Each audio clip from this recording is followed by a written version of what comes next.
Okay, so we're getting somewhere now. Filling these holes. What we see down here is pretty ugly. There was a big piece of rock in here and there's another one further forward. But what can you do? I still want to keep the timber, so I've just gone with this is the filler, the dark glue filler, and it's sort of matching the timber a little bit, but that's just what we're going to get.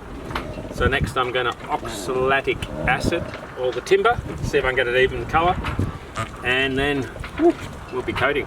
We're going to work on this piece. So I've already glued in the old compass plug that I found, even with a great match on the inside. I've cleaned out all the corners, so now I've got to make a template to cut a piece of timber for here and here. So let's give that a go and see how it goes.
That's no good. I think we'll probably be able to go under that. Oh no, we're doing a whole piece at the top as well, so I think we'll be safe. I use some TPRD, so